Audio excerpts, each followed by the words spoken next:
Hello guys! Hello Aquarius! Welcome dito sa aking channel, Kapalaran 888 Aquarius. Alamin natin kung anong messages, vibration, gabay, energy para sa inyong lahat. Ito ay general reading, timeless, collective para sa lahat ng Aquarius. I hope na makuha mo ang energy. Pasensya na sa medyo madilim natin na setup.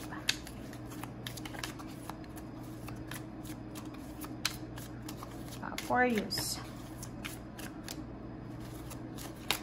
Ano bang messages? Every step counts.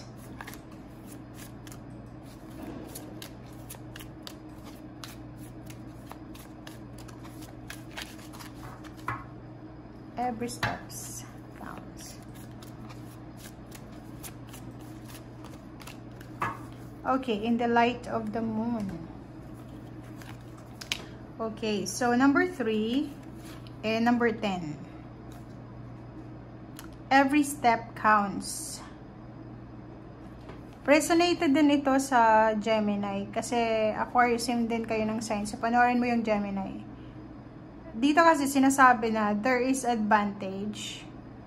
May advantage ka daw, Aquarius, to take things slowly. Diba? Yung dahan-dahan lang. Mas maganda daw na dahan-dahan lang. Okay?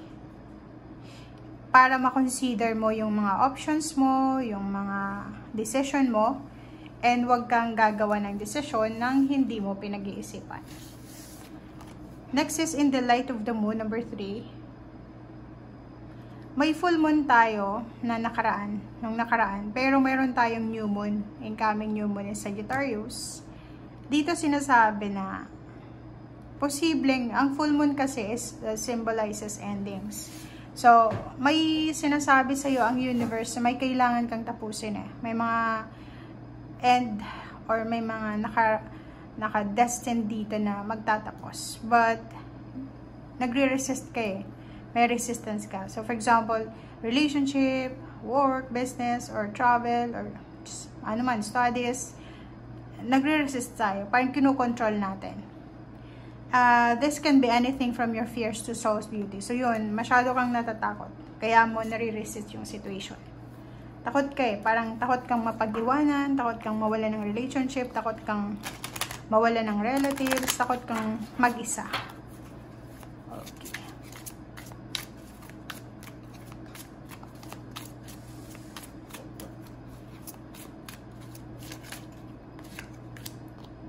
Okay.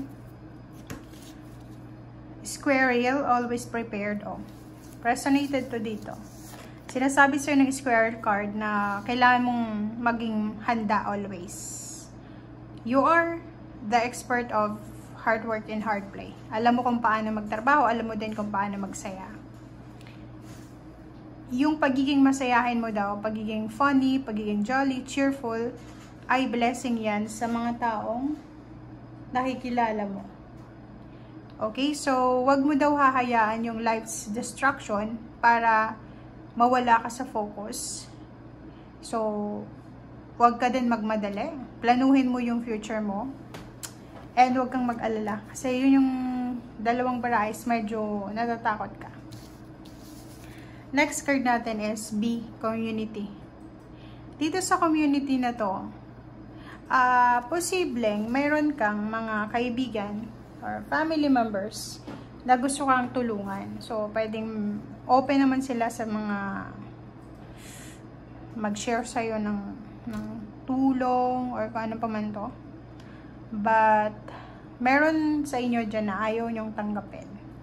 Kasi, natatakot kayo baka pagdating ng araw, isumbat sa inyo or ganito ganyan. So, parang yun yung fear nyo na hindi tanggapin kung ano yung itutulong o gustong ibigay ng community. Okay.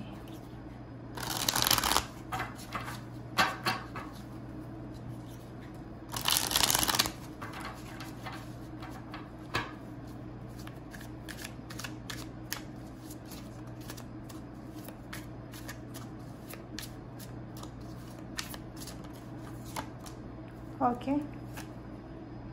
Death card. awakening. May, yun, diba? So, dito sinasabi ng baraha yun. May endings dito. Pwedeng may Aquarius mayroon na kailangan ng matapos sa either relationship, sa either contract, work, o kano pa man. Pero nire-resist mo, kino-control mo. Knight of Swords, sinasabi ng baraha, huwag kang matakot sa mga endings na yan dahil posibleng maraming good news na darating. Or pwedeng maraming ipapalit ang universe dyan. Okay, Ace of Pentacles. May good news ka dito. Pwedeng may mag-offer sa'yo ng trabaho. Pwedeng may information ka. Like, pwedeng trabaho to. Pwedeng kailangan mo nang mag-resign. Pero hindi ka nagre-resign kasi wala kang ibang option eh. Etong Ten of Swords, pwedeng ganun din. Relationship, gusto mo nang makipaghiwalay pero hindi ka nakikipaghiwalay kasi tinitiis mo lang kung ano yung nangyayari sa relationship niyo. Etong King of Wands, sinasabi ng baraha sa'yo dito na. Resonated siya dito sa You're the Queen of Abundance. Na King of Wands, masipag ka, magaling kang makisama, magaling ka sa trabaho, mabuti kang tao. So, bakit ka natatakot mag-isa? Bakit natatakot kang iwanan ka? Or ikaw yung umalis? Or magsimula ulit mag-apply ng trabaho? Magsimula ulit magnegosyo or ano pa man? Five of Pentacles. Sa ngayon siguro, medyo, ang fear mo ngayon is pera. Parang wala kang sapat na pera. So, kaya yung iba sa inyo dyan is, kahit na pagod na sila, trabaho ng trabaho, and kahit na nahihirapan na sila sa trabaho, go lang ng go kasi kailangan ng pera. Eight of Wands, may email, chat, call na posibleng matanggap kayo. And kung ano man itong chat or call, ano man itong message na to, ano man itong good news na ito, it's tungkol dito sa future love life mo or tungkol to sa family mo, tungkol to sa relationship. Okay?